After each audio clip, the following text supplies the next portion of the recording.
ಪ್ರತಿ ಜಿಲ್ಲೆಯ ಸುದ್ದಿಗಳನ್ನು ಒಂದೊಂದಾಗಿ ನೋಡ್ತಾ ಹೋಗೋಣ. ಹುಬ್ಬಳ್ಳಿ ಧಾರವಾಡದಲ್ಲೂ ಎಸ್ಐಆರ್ ರೂಲ್ಸ್ ಬ್ರೇಕ್ ಮಾಡಿರುವ ಸ್ಫೋಟಕ ವಿಡಿಯೋವೊಂದನ್ನು ಸಚಿವ ಪ್ರಹ್ಲಾದ್ ಜೋಶಿ ಹಂಚಿಕೊಂಡಿದ್ದಾರೆ. ಒಂದೇ ಮನೆಯಲ್ಲಿ ಕುಳಿತು ಅಧಿಕಾರಿಗಳು ಅರ್ಜಿ ಭರ್ತಿ ಮಾಡುತ್ತಿರುವ ವಿಡಿಯೋವನ್ನು ಪ್ರಹ್ಲಾದ್ ಜೋಶಿ ತಮ್ಮ ಸಾಮಾಜಿಕ ಜಾಲತಾಣದಲ್ಲಿ ಹಂಚಿಕೊಂಡು ಆಯೋಗದ ನಿಯಮವನ್ನು ಗಾಳಿಗೆ ತೂರಿ ಮತಪಟ್ಟಿ ಪರಿಷ್ಕರಣೆ ಮಾಡಲಾಗುತ್ತಿದೆ ಎಂದು ಟ್ವೀಟ್ ಮಾಡಿ ಕಿಡಿಕಾರಿದ್ದಾರೆ.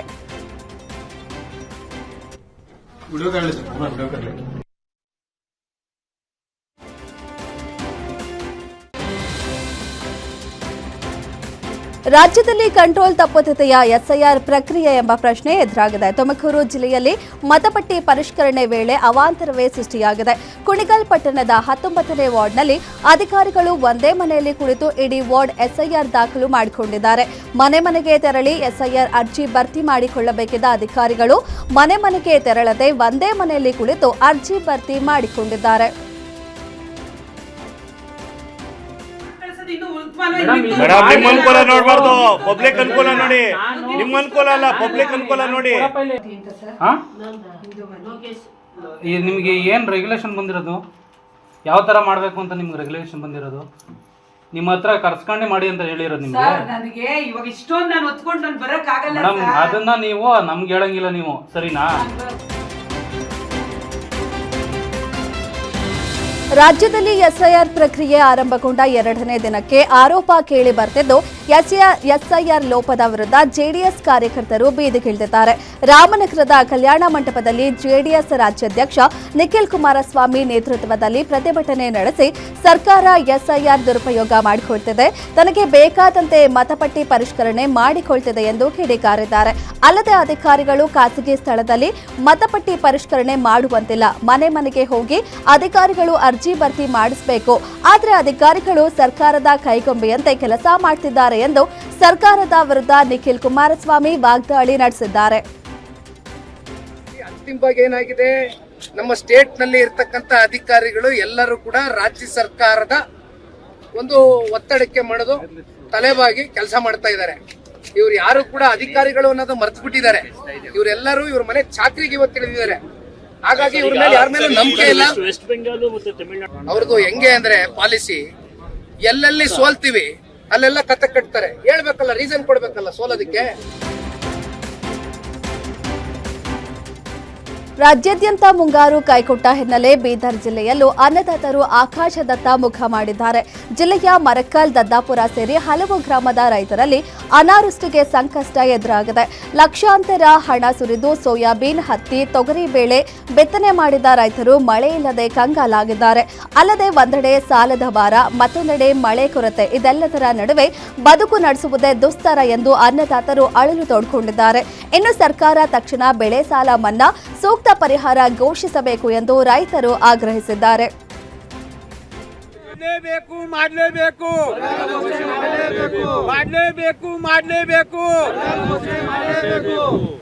ಎಲ್ಲಿವರೆಗೆ ಹೋರಾಟ?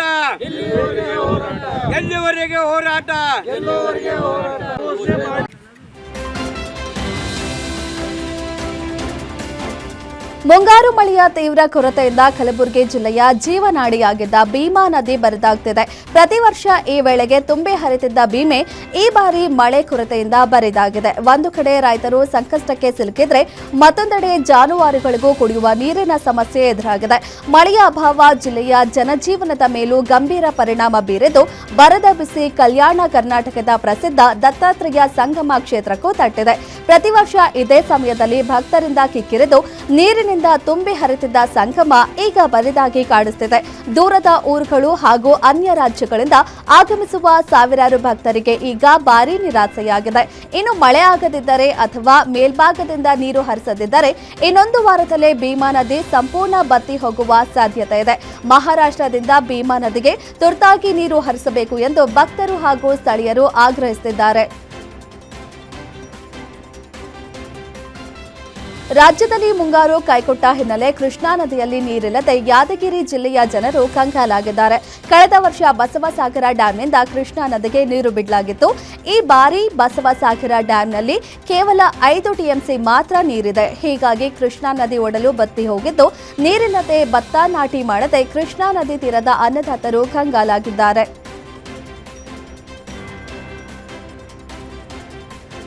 ಮುಂಗಾರು ಮಳೆ ಕೈಕೊಟ್ಟ ಹಿನ್ನೆಲೆ ಬೆಂಗಳೂರು ಮೈಸೂರು ಸೇರಿದಂತೆ ಮಂಡ್ಯ ಜನರಿಗೆ ಶಾಕ್ ಮೇಲೆ ಶಾಕ್ ಎದುರಾಗಿದೆ. ಮಳೆ ಕೊರತೆಯಿಂದ ಕೆಆರ್ಎಸ್ ಹಾಗೂ ಕಾವೇರಿ ಡ್ಯಾಂಗಳ ನೀರಿನ ಮಟ್ಟ 80 ಅಡಿಗೆ ಕುಸಿದಿದೆ. ಡ್ಯಾಂನಲ್ಲಿ ಪ್ರಸ್ತುತ 11 ಟಿಎಂಸಿಯಲ್ಲಿ 5 ಟಿಎಂಸಿ ಡೆಡ್ ಸ್ಟೋರೇಜ್ ಮಾಡಲಾಗಿದ್ದು, ಉಳಿದ 6 ಟಿಎಂಸಿಯಲ್ಲಿ ಕುಡಿಯುವ ನೀರು ಪೂರೈಕೆ ಮಾಡಲಾಗುತ್ತಿದೆ. ಬೆಂಗಳೂರು ಸೇರಿ ಹಲವು ಜಿಲ್ಲೆಗಳಲ್ಲಿ ಕುಡಿಯುವ ನೀರಿಗೂ ಸಂಕಷ್ಟ ಎದುರಾಗಿದ್ದು, ಈಗಿರುವ ನೀರಿನಲ್ಲಿ ಮುಂದಿನ ತಿಂಗಳವರೆಗೆ ಮಾತ್ರ ನಿರ್ವಹಣೆ ಮಾಡಬಹುದಾಗಿದೆ. ಈ ಮಧ್ಯೆ ಬೆಳೆಗಳಿಗೆ ನೀರು ಕೊಡಿ ಎಂದು ಹಲವೆಡೆ ರೈತರು ಪ್ರತಿಭಟನೆಗೆ ಇಳಿದಿದ್ದಾರೆ.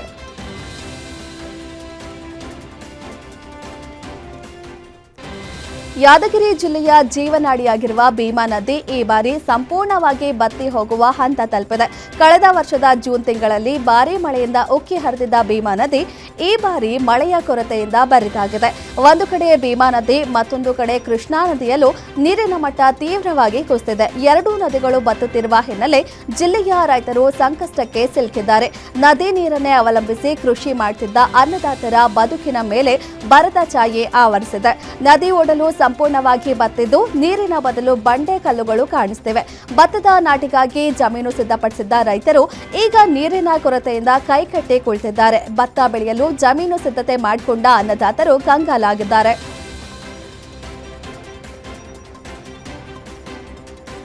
ರಾಜ್ಯಾದ್ಯಂತ ಮುಂಗಾರು ಮಳೆ ಕೈಕೊಟ್ಟಿದ್ದು, ತೀವ್ರ ಬರಗಾಲದ ಹಿನ್ನೆಲೆ ಕಾಫಿನಾಡು ಚಿಕ್ಕಮಗಳೂರು ಜನರು ಮಳೆಗಾಗಿ ದೇವರ ಮೊರೆ ಹೋಗಿದ್ದಾರೆ. ಸಿಎಂ ಸೂಚನೆ ನೀಡುತ್ತಿದ್ದಂತೆ ಮಳೆಗಾಗಿ ಮಳೆ ದೇವ ಕಿಗ್ಗಾದ ಋಷ್ಯಶೃಂಗ ದೇವರಿಗೆ ಶೃಂಗೇರಿ ಶಾಸಕ ವಿಶೇಷ ಪೂಜೆ ಮಾಡಿದ್ದಾರೆ. ಮಳೆಗಾಗಿ ಶೃಂಗೇರಿಯಲ್ಲಿರುವ ಇತಿಹಾಸ ಪ್ರಸಿದ್ಧ ಕಿಗ್ಗಾದ ಋಷ್ಯಶೃಂಗ ದೇಗುಲದಲ್ಲಿ ಶಾಸಕ ರಾಜೇಗೌಡ ಪ್ರಾರ್ಥನೆ ಮಾಡಿಕೊಂಡು ಪೂಜೆ ಸಲ್ಲಿಸಿದ್ದಾರೆ.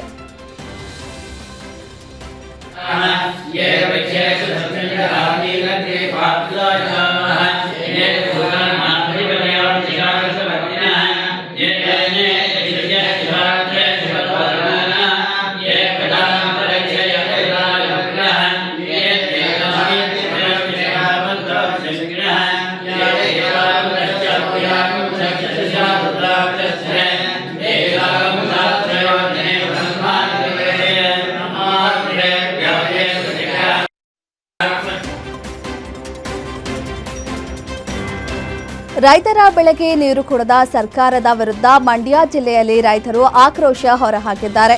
ಮೈಸೂರು ಬೆಂಗಳೂರು ಹೆದ್ದಾರಿ ತಡೆದು ಅಲ್ಲಿಯೇ ಉಪ್ಸಾರು ಹುರುಳಿಕಾಳು ಮುದ್ದೆ ಊಟ ಮಾಡಿ ವಿನೂತನ ಪ್ರತಿಭಟನೆ ಮೂಲಕ ಆಕ್ರೋಶ ಹೊರಹಾಕಿದ್ದಾರೆ.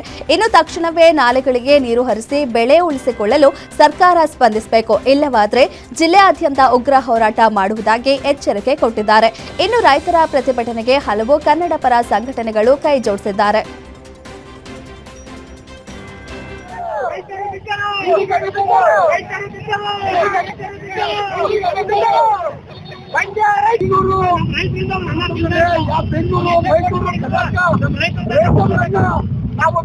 ಇವತ್ತು ಕರ್ನಾಟಕ ರಾಜ್ಯ ರೈತ ಸಂಘ ಏನು ಒಂದು ಉಪ್ಸಾರು ಮುದ್ದೆ ಅಡಿಗೆ ಮಾಡಿ ಚಳುವಳಿಯನ್ನ ಮಾಡಿದೆ, ಊಟ ಮಾಡೋದ್ರ ಮುಖಾಂತರ ಇಲ್ಲಿ ಇದಕ್ಕೆ ಕನ್ನಡ ಪರ ಸಂಘಟನೆಗಳ ಬೆಂಬಲ ಕೂಡ ಇದೆ.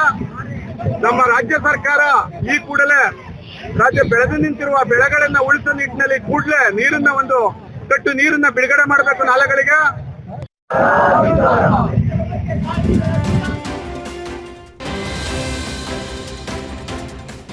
ಸಾಲಬಾಧೆ ತಾಳಲಾರದೆ ರೈತ ಆತ್ಮಹತ್ಯೆ ಮಾಡಿಕೊಂಡಿರುವ ಘಟನೆ ಬೀದರ್ ಜಿಲ್ಲೆಯ ಹುಲಸೂರು ತಾಲೂಕಿನ ಗಡಿಗೌಡಗಾಂವ್ ಗ್ರಾಮದಲ್ಲಿ ನಡೆದಿದೆ. ಗಡಿಗೌಡಗಾಂವ್ ಗ್ರಾಮದ 55 ವರ್ಷದ ರೈತ ರಾಜಕುಮಾರ್ ಬಾಬುರಾವ್ ಬರಶೆಟ್ಟಿ ಮನೆಯಲ್ಲಿ ಯಾರೂ ಇಲ್ಲದ ವೇಳೆ ಆತ್ಮಹತ್ಯೆ ಮಾಡಿಕೊಂಡಿದ್ದಾರೆ. ಕೆನರಾ ಬ್ಯಾಂಕ್ನಲ್ಲಿ 2 ಲಕ್ಷ ಕೃಷಿ ಸಾಲ ಪಡೆದಿದ್ರು. ಮುಂಗಾರು ಮಳೆ ಕೈಕೊಟ್ಟ ಹಿನ್ನೆಲೆ ಬೆಳೆ ಹಾಳಾಗಿ ತೀವ್ರ ಸಂಕಷ್ಟಕ್ಕೆ ಸಿಲುಕಿದ್ದು ಸಾಲ ತೀರಿಸಲಾಗದೆ ಆತ್ಮಹತ್ಯೆ ಮಾಡಿಕೊಂಡಿದ್ದಾರೆ. ಘಟನೆ ಸಂಬಂಧ ಹುಲಸೂರು ಪೊಲೀಸ್ ಠಾಣೆಯಲ್ಲಿ ಪ್ರಕರಣ ದಾಖಲಾಗಿದೆ. ಚಿಕ್ಕಬಳ್ಳಾಪುರದಲ್ಲಿ ಕಲುಷಿತ ನೀರು ಕುಡಿದು 100ಕ್ಕೂ ಹೆಚ್ಚು ಜನರು ಅಸ್ವಸ್ಥ ಪ್ರಕರಣಕ್ಕೆ ಸಂಬಂಧಿಸಿದಂತೆ ಗ್ಯಾರಂಟಿ ನ್ಯೂಸ್ ವರದಿ ಬಳಿಕ ಅಧಿಕಾರಿಗಳು ಎಚ್ಚೆತ್ತುಕೊಂಡಿದ್ದಾರೆ. ಜಿಲ್ಲೆಯ ಚಿಕ್ಕತೈಕಹಳ್ಳಿ ಗ್ರಾಮಕ್ಕೆ ಡಿಎಚ್ಒ ಡಾಕ್ಟರ್ ಮಹೇಶ್ ಕುಮಾರ್ ಮನೆ ಮನೆಗೆ ಭೇಟಿ ನೀಡಿ ಗ್ರಾಮಸ್ಥರ ಆರೋಗ್ಯ ತಪಾಸಣೆ ಮಾಡಿದ್ದಾರೆ. ಇನ್ನು ಗ್ರಾಮಕ್ಕೆ ಬಂದ ಪಿಡಿಒಗೆ ಸ್ಥಳೀಯರು ಹಿಗ್ಗಾಮುಗ್ಗಾ ತರಾಟೆಗೆ ತೆಗೆದುಕೊಂಡಿದ್ದಾರೆ.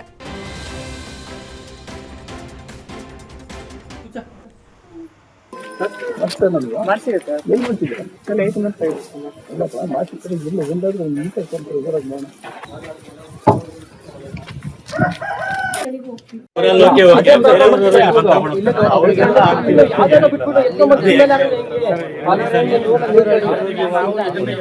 ವರ್ಷ ಆಗಿರೋದು ನೀರು ಕುಡ್ದು ಯಾರು ಇನ್ಚಾರ್ಜ್ ಏನು ತಗೊಂತ ಇಲ್ಲ. ಇಮ್ಯುನಿಟಿ ಯಾರು ಪ್ರಾಬ್ಲಮ್ ಇರುತ್ತೆ ಮನೇಲಿ ಎಲ್ಲರೂ ಕೊಡಲ್ಲ, ಎಲ್ಲರಿಗೂ ಸಮಸ್ಯೆ ಬರಲ್ಲ. ಇಮ್ಯುನಿಟಿ ಇರೋರಿಗೆ ಸಮಸ್ಯೆ ಇಲ್ಲ. ಇಮ್ಯುನಿಟಿ ಇವಾಗ ಬ್ಯಾಕ್ಟೀರಿಯಾ ಇದರಲ್ಲಿ ಚೆಕ್ ಮಾಡುತ್ತೆ. ಈಗ ಕೆಮಿಕಲ್ ಪ್ಯಾರಾಮೀಟರ್ಸ್ ನಾನು ಇಲ್ಲೇ ಚೆಕ್ ಮಾಡ್ತೀನಿ. ಕೆಮಿಕಲ್ ಪ್ಯಾರಾಮೀಟರ್ ಏನು ಇಲ್ಲಿ ಅಕಸ್ಮಾತ್ ಕೊಟ್ಟಾಗ ಅಕಸ್ಮಾತ್ ಅಲ್ಲೇ ಏನಾದ್ರು ಸ್ಟ್ರಾಂಗ್ ಆಗಿರೋರ್ಗೆ ಏನೂ ಆಗಲ್ಲ.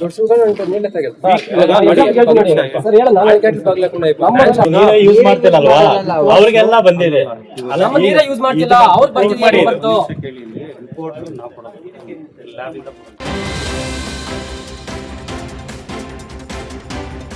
ರಾಮನಗರದ ಮಾದಪಟ್ಟಣ ಕಲ್ಲುಕ್ವಾರಿಯಲ್ಲಿ 7 ಜನ ಕಾರ್ಮಿಕರು ಸಾವನ್ನಪ್ಪಿರುವ ಪ್ರಕರಣಕ್ಕೆ ಸಂಬಂಧಿಸಿದಂತೆ ಕ್ರಷರ್ ಮಾಲೀಕರು, ಮ್ಯಾನೇಜರ್ ಸೇರಿ 4ರನ್ನ ಅರೆಸ್ಟ್ ಮಾಡಿದ್ದಾರೆ.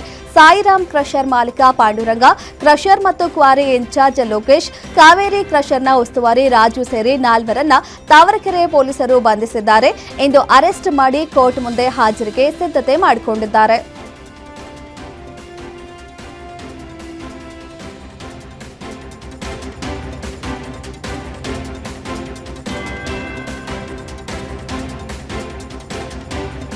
ಬೀದರ್ ಮೂಲದ ಯುವಕನ ಅನುಮಾನಾಸ್ಪದ ಸಾವು ಹಲವು ಅನುಮಾನಗಳಿಗೆ ಕಾರಣವಾಗಿದ್ದು, ಪ್ರಕರಣದ ಸಮಗ್ರ ತನಿಖೆಗೆ ಕುಟುಂಬಸ್ಥರು ಆಗ್ರಹಿಸಿದ್ದಾರೆ.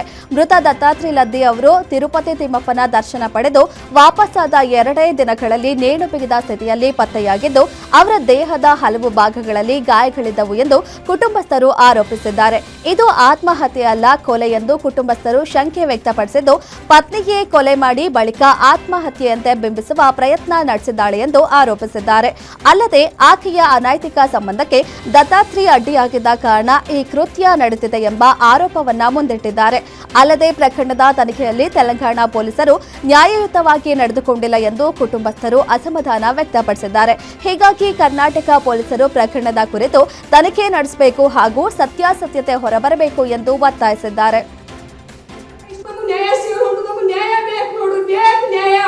ಇದು ಮಾಡ್ರಿ, ಇಂಪ್ಲಿಮೆಂಟ್ ನ್ಯಾಯ ಮಾಡ್ರಿ. ಅವನಿಗೆ ನಾವು ಮೋಕ್ಷ ಸುಟ್ಟು ಹಾಕಿಲ್ರಿ, ಅವನಿಗೆ ಉಳಿದ ಮಟ್ಟಿಗೆ ಬರ್ತಾಳ ನಾವು ಕನ್ಸಿನ ಕಾಣಿಲ್ರಿ. ಬಟ್ ಜೀವ ತಗೊಂಡು ಹೋದ್ರಿ. ಇವತ್ತು ನಮ್ ಜೀವ ಬಿಟ್ಟಕ್ಕೆ ಹೋಗ್ಬೇಕಿದ್ರಿ, ಈಗ ಇಷ್ಟ ಇದ್ದವ್ರ ಜೊತೆ ಖರೆ ನಮ್ ಕೂಸಿನ ಜೀವ ತಗೋಬಾರ್ದಾಗಿದ್ರಿ. ಈ ಭಾಳ ಕಟ್ ಮಾಡ್ಯಾರ್ರಿ. ಮೈಯೆಲ್ಲ ಬೆನ್ನೆಲ್ಲ ರಕ್ತ ಬಂದದು, ಕುತ್ತಿಗೆ, ಕಣ್ಣಿನ ಬಲ್ ಹೊಡೆದಾರ, ಇಲ್ಲಿ ಹೊಡೆದಾರ, ಗಡ್ಡಿ ರಕ್ತ ಇಷ್ಟು ಬಿದ್ದುದ್ರಿ. ಹೆಂಗಿಗಾದ್ರೆ ಎಲ್ಲಾದ್ರೂ ರಕ್ತ ಬಂದಿ ನೋಡಿರೇನ್ರಿ? ನಾನು ನೋಡಿದೆ. ನೀವ್ ಯಾರಾದ್ರೂ ನೋಡಿ ಹೇಳ್ರಿ ಜನ, ಹೆಂಗಿಗಾದ್ರೂ ರಕ್ತ ಬರ್ತೇವೆ. ಬೈನ ಬಟ್ಟೆ ಇಲ್ದೇನೆ ಯಾರ ಹೆಂಗಿಂಗ್ ಮಾಡ್ಕೋತಾರೇನ್ರಿ? ಮಾನ ಇರುತ್ತೆ ಎಲ್ಲರಿ, ಚಡ್ಡಿಗೆ ಸಾಧಿಲ್ಲ ರೀ. ಪೂರ ಮೈ ಮೇಲೆ ಒಂದು ತುಕುಡಿ ಬಟ್ಟೆ ಇಲ್ಲ, ಬಟ್ಟೆ ಇಲ್ಲದೆ ಯಾರಾದ್ರೂ ಹೆಂಗಿಂಗ್ ಮಾಡ್ಕೋತಾರೇನ್ರಿ? ಇದು ನ್ಯಾಯನೇ ನಿಮ್ಮಲ್ಲಿ? ಎಲ್ಲಿ ಹೋಗ್ಬೇಕು ಹೇಳ್ರಿ? ನಾವ್ ಇನ್ನ ಎಲ್ಲಿಗೆ ಹೋದ್ರಿ ನಮಗೆ ಯಾರು ನೋಡ್ತಲ್ಲ. ಅದೇ ಪೋಸ್ಟ್ ಮಾರ್ಟಮ್ ರಿಪೋರ್ಟ್ ಒಂದು ಕೊಡ್ತಾರ್ರಿ. ಇದು ನೋಡಮ್ಮ, ಇದಕ್ಕೆ ಇದೆ ಇಲ್ಲಿ ಹ್ಯಾಂಗಿಂಗ್ ಅಂತ ತೋರಿಸ್ತಾ ಇದ್ದಾರೆ, ಹೋಗಿ ಅಂತ ಹೇಳ್ತಾರೆ. ಎಲ್ಲಿಗೆ ಹೋಗ್ಬೇಕು ಹೇಳ್ರಿ ಅಂತ. ನಮಗ್ ನ್ಯಾಯ ಬೇಕೇ ಬೇಕು. ತಲೆಗೆ ಕಲ್ಲಿನಿಂದ ಜಜ್ಜಿ ಪತಿಯನ್ನ ಪತ್ನಿ ಹತ್ಯೆಗೈದಿರುವ ಘಟನೆ ದಾವಣಗೆರೆ ಜಿಲ್ಲೆ ಹರಿಹರ ತಾಲೂಕಿನ ಚಿಕ್ಕಬೆದರಿ ಗ್ರಾಮದಲ್ಲಿ ನಡೆದಿದೆ. ಪ್ರತಿದಿನ ಕುಡಿದು ಬಂದು ಒಂದಲ್ಲ ಒಂದು ವಿಚಾರಕ್ಕೆ ಪತಿ ಜಗಳ ಆಡ್ತಿದ್ದ ಎಂದು ಕಲ್ಲಿನಿಂದ ತಲೆಗೆ ಜಜ್ಜಿ ಪತಿಯನ್ನ ಪತ್ನಿ ಕೊಲೆ ಮಾಡಿದ್ದಾಳೆ. ಇನ್ನು ತಾಯಿ ಜೊತೆ ಸೇರಿ ತಂದೆ ಕೊಲ್ಲಲು ಮಗ ಕೂಡ ಸಾಥ್ ನೀಡಿದ್ದಾನೆ. ಇನ್ನು ಕೊಲೆ ಮಾಡಿ ತಂದೆ ಶವವನ್ನ ಬೇರೆಡೆ ಸಾಗಿಸಲು ತಾಯಿಗೆ ಸಹಾಯ ಕೂಡ ಮಾಡಿದ್ದಾನೆ. ಜಮೀನಿನಲ್ಲಿ ಕೆಲಸ ಮಾಡಿಕೊಂಡು ಜೀವನ ನಡೆಸಿದ್ದ ಶಿವಣ್ಣ ಮನೆಯ ಹಿಂದೆ ರಕ್ತಸಿಕ್ತವಾಗಿ ಬೆದ್ದಿದ್ದ. ಇನ್ನು ಸ್ಥಳಕ್ಕೆ ಸೋಕೋ ಟೀಂ, ಬೆರಳಚ್ಚು ತಜ್ಞರು ಹಾಗೂ ಶ್ವಾನದಳದಿಂದ ಪರಿಶೀಲನೆ ನಡೆಸಿ ಕೊಲೆ ಆರೋಪಿಗಳನ್ನ ನ್ಯಾಯಾಂಗ ಬಂಧನಕ್ಕೆ ಒಪ್ಪಿಸಿದ್ದಾರೆ.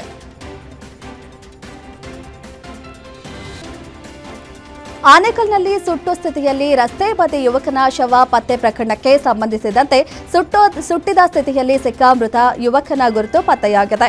ನಿನ್ನೆ ಸಂಜೆ ಸರ್ಜಾಪುರ ಸಮೀಪದ ಬಿಕ್ಕನಹಳ್ಳಿ ರಸ್ತೆಯಲ್ಲಿ ಶವ ಪತ್ತೆಯಾಗಿದ್ದು, ಯುವಕನನ್ನ ಆಂಧ್ರ ಮೂಲದ 26 ವರ್ಷದ ವಂಶಿ ಕೃಷ್ಣ ಎಂದು ಹೇಳಲಾಗ್ತಿದೆ. ಸದ್ಯ ಯುವಕ ವಂಶಿಯನ್ನ ಕೊಲೆ ಮಾಡಿ ಸುಟ್ಟು ಹಾಕಿದ್ದಾರೆ ಎಂದು ಶಂಕಿಸಲಾಗಿದ್ದು, ಸರ್ಜಾಪುರ ಇನ್ಸ್ಪೆಕ್ಟರ್ ಮಹೇಂದ್ರ ಕುಮಾರ್ ನೇತೃತ್ವದಲ್ಲಿ ತನಿಖೆ ಮುಂದುವರೆಸಿದ್ದಾರೆ.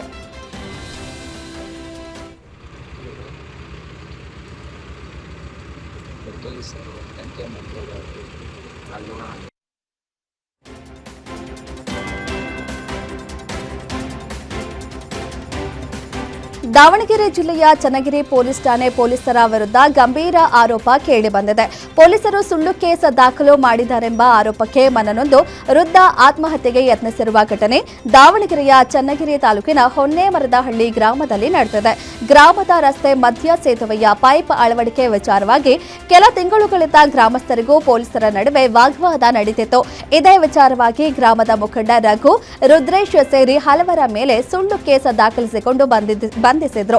ಹೀಗಾಗಿ ವೃದ್ಧ ಮಲ್ಲಿಕಾರ್ಜುನ್ ವಿಷ ಸೇವನೆ ಮಾಡಿ ಆತ್ಮಹತ್ಯೆಗೆ ಯತ್ನಿಸಿದ್ರು. ಸದ್ಯ ಆತ್ಮಹತ್ಯೆಗೆ ಯತ್ನಿಸಿದ ವೃದ್ಧ ಮಲ್ಲಿಕಾರ್ಜುನ್ ಅವರಿಗೆ ಶಿವಮೊಗ್ಗ ಮೆಗ್ಗಾನ್ ಆಸ್ಪತ್ರೆಯಲ್ಲಿ ಚಿಕಿತ್ಸೆ ಕೊಡಿಸಲಾಗಿದೆ. ನಟರಾಜ್ ಸರೇ ಕಾರಣ. ಯಾರು ನೋಡೋಣ ಸುಮ್ಮರು ಬಹಳ ಜನ ಅದಾರೆ ಕಾರಣಕ್ಕೆ.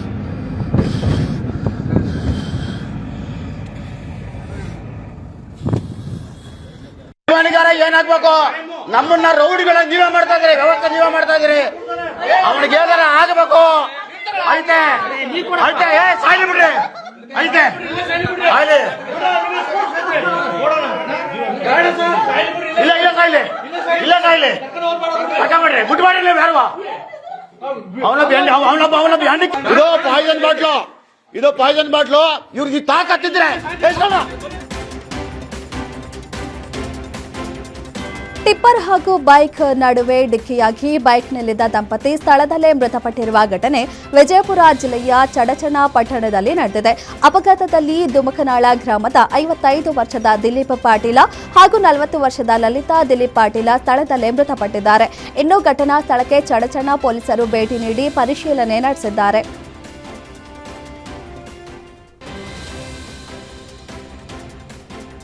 16 ವರ್ಷದ ಬಾಲಕಿ ಮೇಲೆ 17 ವರ್ಷದ ಅಪ್ರಾಪ್ತ ಬಾಲಕ ಅತ್ಯಾಚಾರ ಮಾಡಿರುವ ಘಟನೆ ಹುಬ್ಬಳ್ಳಿ ಗ್ರಾಮೀಣ ಪೊಲೀಸ್ ಠಾಣಾ ವ್ಯಾಪ್ತಿಯಲ್ಲಿ ನಡೆದಿದೆ.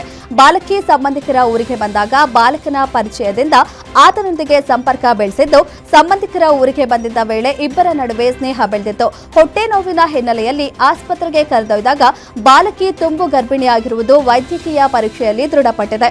ತಂದೆ ತಾಯಿ ಇಲ್ಲದೆ ಅಜ್ಜಿ ಮನೆಯಲ್ಲಿ ಬೆಳೆದಿದ್ದ ಬಾಲಕಿಗೆ ಇದೇ ತಿಂಗಳ 21ರಂದು ಹೆರಿಗೆ ದಿನಾಂಕ ನೀಡಲಾಗಿದೆ ಎಂದು ವೈದ್ಯರು ತಿಳಿಸಿದ್ದಾರೆ. ಘಟನೆಯಿಂದ ಆತಂಕಗೊಂಡ ಕುಟುಂಬಸ್ಥರು ಅಪ್ರಾಪ್ತ ಬಾಲಕನ ವಿರುದ್ಧ ಧಾರವಾಡ ಮಹಿಳಾ ಪೊಲೀಸ್ ಠಾಣೆಯಲ್ಲಿ ದೂರು ದಾಖಲಿಸಿದ್ದಾರೆ. ಪ್ರಕರಣ ದಾಖಲಿಸಿಕೊಂಡಿರುವ ಪೊಲೀಸರು ತನಿಖೆ ಮುಂದುವರೆಸಿದ್ದಾರೆ. ಇನ್ನು ಸಂತ್ರಸ್ತ ಬಾಲಕಿಗೆ ಕಾನೂನುಬದ್ಧ ಪರಿಹಾರ ಹಾಗೂ ಅಗತ್ಯ ನೆರವು ಒದಗಿಸಬೇಕು ಎಂದು ದಲಿತ ಸಂಘಟನೆಗಳು ಆಗ್ರಹಿಸಿವೆ. ಘಟನೆಯ ಬಗ್ಗೆ ನಾನು ವಿಚಾರಿಸಿದ್ನಲ್ಲ, ಅಲ್ಲಿ ನನಗೆ ಒಂದು FIR ಕೊಡಿ, ಈ ಥರ ಘಟನೆ ಆಗಿದೆಯಲ್ಲ ಇಲ್ಲಿ ನಿಮ್ಮ ಸ್ಟೇಷನ್ಗೆ ಬಂದಿದೆ ಅಂತ.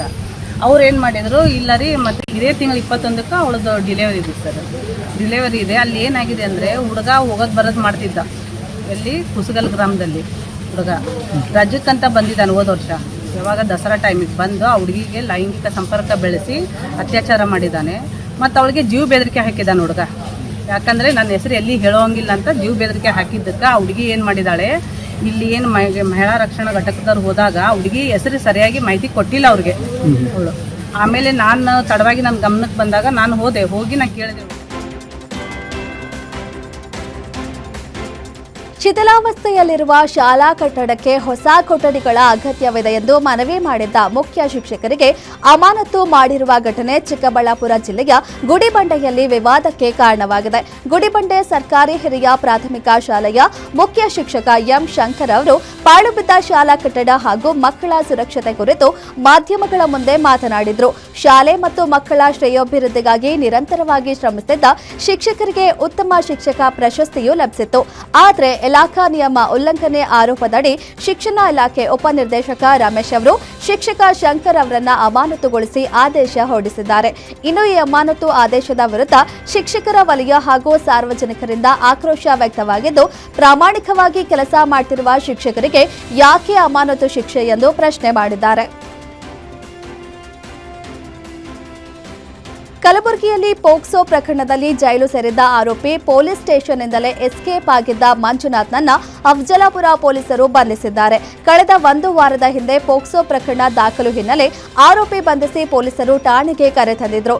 ಇನ್ನು ತಡರಾತ್ರಿ ಪೊಲೀಸರು ಮಲಗಿದ್ದ ವೇಳೆ ಆರೋಪಿ ಮಂಜುನಾಥ್ ಲಾಕಪ್ನಿಂದ ಪರಾರಿಯಾಗಿದ್ದ.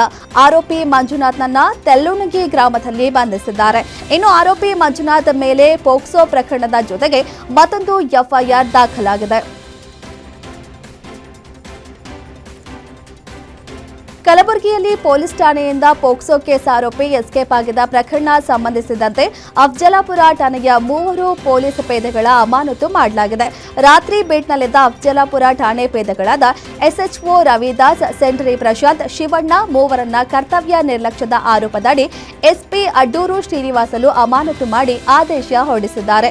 ಜೊತೆಗೆ ಅಫ್ಜಲಾಪುರ ಪಿಎಸ್ಐ ಸಿಪಿಐಗೆ ಕಾರಣ ಹೇಳಿ ನೋಟಿಸ್ ಜಾರಿಗೊಳಿಸಿದ್ದಾರೆ.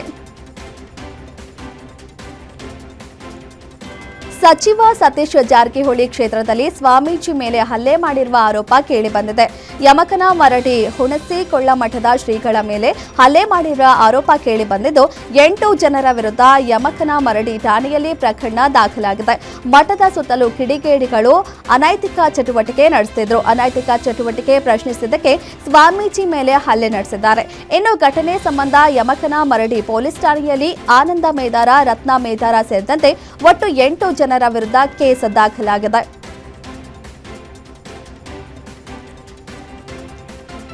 ಸರ್ಕಾರಿ ಭೂಮಿಗೆ ಕನ್ನ ಹಾಕಿದ್ದ ಭೂಗಳ್ಳರಿಗೆ ಶ್ರೀರಂಗಪಟ್ಟಣ ಪೊಲೀಸರು ಬಿಗ್ ಶಾಕ್ ನೀಡಿದ್ದಾರೆ. ಬರೋಬ್ಬರಿ 200 ಎಕರೆ ಸರ್ಕಾರಿ ಜಮೀನನ್ನ ಖಾಸಗಿಯವರ ಪಾಲು ಮಾಡಿದ್ದ 9 ಮಂದಿ ಅಧಿಕಾರಿಗಳನ್ನ ಪೊಲೀಸರು ಹೆಡೆಮುರಿ ಕಟ್ಟಿದ್ದಾರೆ.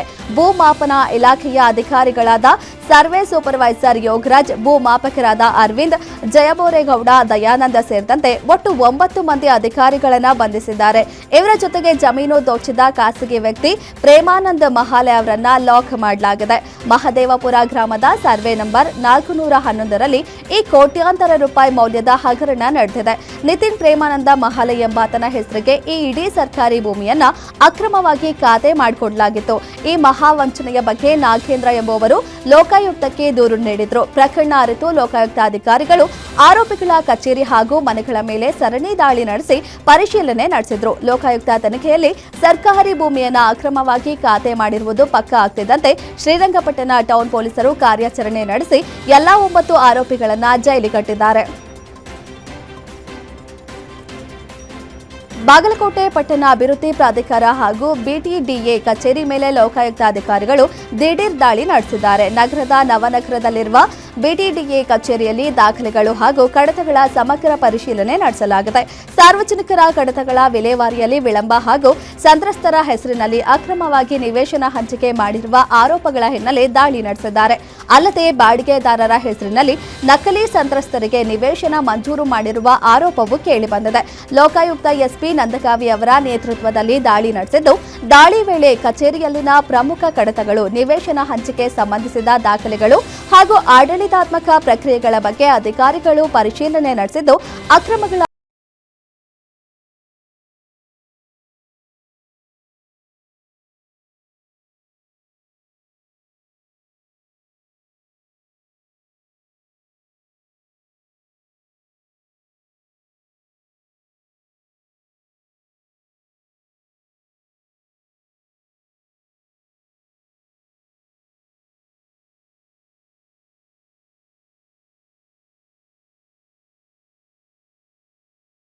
ಲೋಕಾಯುಕ್ತ ಅಧಿಕಾರಿಗಳು ರೆಡ್ ಹ್ಯಾಂಡ್ ಆಗಿ ಬಂಧಿಸಿದ್ದಾರೆ. ಜಮೀನಿನ ಪೋಡಿ ಹಾಗೂ ದುರಸ್ತಿ ಕೆಲಸ ಮಾಡಿಕೊಡಲು ಕಡಕೋಳ ಗ್ರಾಮದ ನಾರಾಯಣ ಅವರಿಂದ ಜಯಪ್ರಕಾಶ್ ಲಂಚಕ್ಕೆ ಬೇಡಿಕೆ ಇಟ್ಟಿದ್ರು ಎನ್ನಲಾಗಿದೆ. ಈ ಸಂಬಂಧ ನಾರಾಯಣ ಅವರು ಲೋಕಾಯುಕ್ತಕ್ಕೆ ದೂರು ನೀಡಿದ್ರು. ದೂರಿನ ಆಧಾರದ ಮೇಲೆ ಕಾರ್ಯಾಚರಣೆ ನಡೆಸಿದ ಲೋಕಾಯುಕ್ತ ಅಧಿಕಾರಿಗಳು ಮೈಸೂರಿನ ಹೋಟೆಲ್ನಲ್ಲಿ 1.20 ಲಕ್ಷ ಲಂಚ ಸ್ವೀಕರಿಸುತ್ತಿದ್ದ ವೇಳೆ ಜಯಪ್ರಕಾಶ್ ಅವರನ್ನ ಹಣ ಸಮೇತ ವಶಕ್ಕೆ ಪಡೆದು ಮುಂದಿನ ಕಾನೂನು ಕ್ರಮ ಕೈಗೊಂಡಿದ್ದಾರೆ. ಹಾಸನದಲ್ಲಿ 2ನೇ ದಿನವೂ ಒತ್ತುವರಿ ತೆರವು ಕಾರ್ಯಾಚರಣೆ ಮುಂದುವರೆದಿದೆ. ಎವಿಕೆ ಕಾಲೇಜು ರಸ್ತೆ ಹಾಗೂ ಎಂಜಿ ರಸ್ತೆಯ ಗೂಡಂಗಡಿ ತಳ್ಳುಗಾಡಿಗಳನ್ನು ತೆರವುಗೊಳಿಸಿದ್ದು, ಮುಖ್ಯ ರಸ್ತೆಗಳಲ್ಲಿ ಬೀದಿ ಬದಿ ವ್ಯಾಪಾರವನ್ನು ಸಂಪೂರ್ಣ ನಿಷೇಧಿಸಿದ್ದು, ಮತ್ತೆ ವ್ಯಾಪಾರ ಆರಂಭಿಸಿದವರ ವಿರುದ್ಧ ಪಾಲಿಕೆ ಕಟ್ಟುನಿಟ್ಟಿನ ಕ್ರಮ ಕೈಗೊಂಡಿದೆ. ಇನ್ನು ಹಲವು ಕಡೆ ನಾಳೆ ತೆರವು ಕಾರ್ಯಾಚರಣೆ ನಡೆಯಲಿದ್ದು, ಸ್ವಯಂ ಪ್ರೇರಿತವಾಗಿ ತೆರವುಗೊಳಿಸದಿದ್ದರೆ ಬಲವಂತದ ಕಾರ್ಯಾಚರಣೆ ನಡೆಸುವಂತೆ ಪಾಲಿಕೆ ಎಚ್ಚರಿಕೆ ನೀಡಿದೆ. ರಸ್ತೆ ಬದಿ ವ್ಯಾಪಾರದಿಂದ ಟ್ರಾಫಿಕ್ ಕಿರಿಕಿರಿಯಾಗುತ್ತೆ. ಒಳ ರಸ್ತೆಗಳಲ್ಲಿ ಮಾತ್ರ ನಿಯಮಾನುಸಾರ ವ್ಯಾಪಾರಕ್ಕೆ ಅವಕಾಶವಿದೆ. ಒಂದು ವೇಳೆ ನಿಯಮ ಉಲ್ಲಂಘಿಸಿದರೆ ಕಠಿಣ ಕ್ರಮ ಕೈಗೊಳ್ಳಲಾಗುತ್ತದೆ ಎಂದು ಪಾಲಿಕೆ ಆಯುಕ್ತ ಕೃಷ್ಣಮೂರ್ತಿ ಖಡಕ್ ಎಚ್ಚರಿಕೆ ನೀಡಿದ್ದಾರೆ. ಕರೆಂಟ್ ಶಾಕ್ ತಗುಲಿ ಬೃಹತ್ ಗಾತ್ರದ ಕಾಡಾನೆ ಮೃತಪಟ್ಟಿರುವ ಘಟನೆ ಚಿಕ್ಕಮಗಳೂರು ಜಿಲ್ಲೆಯ ಮೂಡಿಗೆರೆಯ ಸಾರಗೋಡು ಮೀಸಲು ಅರಣ್ಯದಲ್ಲಿ ನಡೆದಿದೆ. ಕಾಡಲ್ಲಿ ದಂತ ಹೊಂದಿದ್ದ ಬೃಹತ್ ಗಾತ್ರದ ಗಂಡಾನೆ ಮೃತದೇಹ ಪತ್ತೆಯಾಗಿದ್ದು, ಮಾಹಿತಿ ತಿಳಿದಿದ್ದಂತೆ ಕೂಡಲೇ ಅಧಿಕಾರಿಗಳು ಭೇಟಿ ನೀಡಿ ಪರಿಶೀಲನೆ ನಡೆಸಿದ್ದಾರೆ. ಅಲ್ಲದೆ ಅಧಿಕಾರಿಗಳು ಕಾಡಾನೆ ಮೃತಪಟ್ಟ ಸ್ಥಳ ಪರಿಶೀಲನೆ ನಡೆಸಿದ್ದು, ಪ್ರಾಥಮಿಕ ತನಿಖೆಯಲ್ಲಿ ಆನೆ ಸಾವಿಗೆ ವಿದ್ಯುತ್ ಶಾಕ್ ಕಾರಣ ಎಂದು ಶಂಕಿಸಲಾಗಿದೆ. ಇನ್ನು ಸ್ಥಳಕ್ಕೆ ಪಂಚನಾಮೆ ಹಾಗೂ ಮುಂದಿನ ತನಿಖೆ ಆರಂಭಿಸಿದ ಅಧಿಕಾರಿಗಳು ವಿದ್ಯುತ್ ಸಂಪರ್ಕ ಹೇಗೆ ಎಂದು ಪರಿಶೀಲನೆ ನಡೆಸುತ್ತಿದ್ದಾರೆ. ಬೆಳ್ಳಂಬೆಳಕಿಗೆ ರೌಡಿ ಶೀಟರ್ಗಳ ಮನೆಗಳ ಮೇಲೆ ಪೊಲೀಸರು ದಿಢೀರ್ ದಾಳಿ ನಡೆಸಿ ವ್ಯಾಪಕ ತಪಾಸಣೆ ನಡೆಸಿದ್ದಾರೆ. ಬೀದರ್ ಜಿಲ್ಲೆಯ ಬಾಲ್ಕಿ ಉಪವಿಭಾಗದ 8 ಪೊಲೀಸ್ ಠಾಣೆಗಳ ವ್ಯಾಪ್ತಿಯಲ್ಲಿ ಕಾರ್ಯಾಚರಣೆ ನಡೆಸಿ 100ಕ್ಕೂ ಹೆಚ್ಚು ರೌಡಿ ಶೀಟರ್ಗಳ ಮನೆಗಳನ್ನು ಪರಿಶೀಲಿಸಲಾಗಿದೆ. ಕಾರ್ಯಾಚರಣೆಗಾಗಿ 20 ವಿಶೇಷ ತಂಡಗಳನ್ನು ರಚಿಸಲಾಗಿದ್ದು, ಎಎಸ್ಐ, ಪಿಎಸ್ಐ ಸೇರಿದಂತೆ ಹಿರಿಯ ಪೊಲೀಸ್ ಅಧಿಕಾರಿಗಳ ನೇತೃತ್ವದಲ್ಲಿ ಏಕಕಾಲದಲ್ಲಿ ದಾಳಿ ನಡೆಸಲಾಯಿತು. ತಪಾಸಣೆ ಬಳಿಕ ಎಲ್ಲಾ ರೌಡಿ ಶೀಟರ್ಗಳನ್ನು ಠಾಣೆಗೆ ಕರೆಸಿ ವಿಚಾರಣೆ ನಡೆಸಿ ವೈಯಕ್ತಿಕ ಮಾಹಿತಿ ಪಡೆದುಕೊಂಡು ಪೊಲೀಸ್ ಠಾಣೆಯಲ್ಲಿರುವ ದಾಖಲೆಗಳನ್ನು ಪರಿಶೀಲಿಸಿ ಎಚ್ಚರಿಕೆ ನೀಡಲಾಯಿತು. ಮತ್ತೆ ಯಾವುದೇ ಅಪರಾಧ ಕೃತ್ಯಗಳಲ್ಲಿ ಭಾಗಿಯಾದರೆ ಕಠಿಣ ಕಾನೂನು ಕ್ರಮ ಕೈಗೊಳ್ಳಲಾಗುವುದು ಎಂದು ಖಡಕ್ ಎಚ್ಚರಿಕೆ ನೀಡಿದ್ದಾರೆ. ಮೈಸೂರಿನಲ್ಲಿ ಹಾಡು ಹಗಲೇ ಹುಲಿರಾಯನ ಪ್ರತ್ಯಕ್ಷವಾಗಿದ್ದು, ಮಡುವಿನಹಳ್ಳಿಯ ರೈತ ಶಿವಪ್ಪ ಎಂಬುವರ ಜಮೀನಿನಲ್ಲಿ ಹುಲಿ ಕಂಡು ಗ್ರಾಮಸ್ಥರು ಭಯಭೀತರಾಗಿದ್ದಾರೆ. ಕಳೆದ ಹಲವು ದಿನಗಳಿಂದ ಹುಲಿ ಇಲ್ಲೇ ಅಡ್ಡಾಡುತ್ತಿದೆ ಎಂದು ಗ್ರಾಮಸ್ಥರು ಹಲವು ಬಾರಿ ಅಧಿಕಾರಿಗಳಿಗೆ ಮಾಹಿತಿ ನೀಡಿದರು. ಅರಣ್ಯ ಇಲಾಖೆ ಅಧಿಕಾರಿಗಳು ಹುಲಿ ಸೆರೆ ಹಿಡಿಯುವಲ್ಲಿ ನಿರ್ಲಕ್ಷ್ಯ ತೋರುತ್ತಿದ್ದಾರೆ. ನೆಪ ಮಾತ್ರಕ್ಕೆ ಬಂದು ಹೋಗ್ತಾರೆ ಬಿಟ್ರೆ ಯಾವುದೇ ಕ್ರಮ ಕೈಗೊಂಡಿಲ್ಲ ಎಂದು ಗ್ರಾಮಸ್ಥರು ಆಕ್ರೋಶ ಹೊರಹಾಕಿದ್ದಾರೆ. ಅಲ್ಲದೆ ಇನ್ನು ನಿರ್ಲಕ್ಷ್ಯ ತೋರಿದ ಅಧಿಕಾರಿಗಳು ಗ್ರಾಮಕ್ಕೆ ಬಂದರೆ ವಾಹನ ಬಿಡುವುದಿಲ್ಲ ಎಂದು ಎಚ್ಚರಿಕೆ ಕೊಟ್ಟಿದ್ದಾರೆ.